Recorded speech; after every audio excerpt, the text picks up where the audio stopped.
కాశీరాజకుమార్తెలను తీసుకుని హస్తినాపురం చేరిన భీష్ముడు వారికి తన తమ్ముడు విచిత్రవీర్యుడితో వివాహం నిశ్చయించాడు. అంతా శుభం జరుగుతుందనుకుంటున్న తరుణంలో పెద్ద కుమార్తె అంబ భీష్ముడి ముందుకు వచ్చి ఒక సంచలన విషయాన్ని బయటపెట్టింది. మహావీరా, నేను మనసులోనే సాల్వదేశపు రాజును వరించాను. మా ఇద్దరి మధ్య ప్రేమ ఉంది. ధర్మం తెలిసిన మీరు నన్ను మరొకరికిచ్చి ఎలా వివాహం చేస్తారు అని ప్రశ్నించింది. అంబ మాటల్లోని ధర్మాన్ని గ్రహించిన భీష్ముడు గౌరవపూర్వకంగా ఆమెను సాళ్వరాజు వద్దకు పంపించి అంబిక అంబాలికలకు తన తమ్ముడు విచిత్రవీర్యుడితో ఘనంగా వివాహం జరిపించాడు. కాని విధి అంబ పట్ల క్రూరంగా ప్రవర్తించింది. భీష్ముడు తనను అపహరించాడు కాబట్టి ఆమెను స్వీకరించడానికి సాళ్వరాజు నిరాకరించాడు.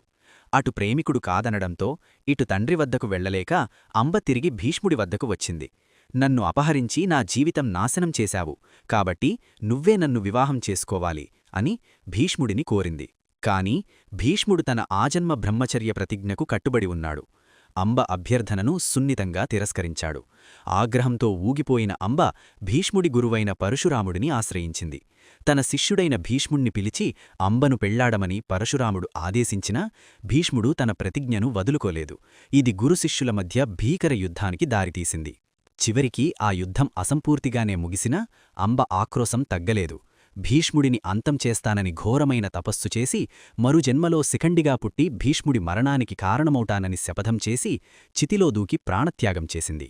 అంబ పంటం అలా ఉంటే అటు హస్తినాపురంలో అంబిక అంబాలికలను పెళ్లి చేసుకున్న విచిత్రవీర్యుడు సంతానం లేకుండానే అకాలమరణం చెందాడు. దీంతో కురువంశం వారసుడు లేక అంతమైపోయే స్థితికి చేరుకుంది.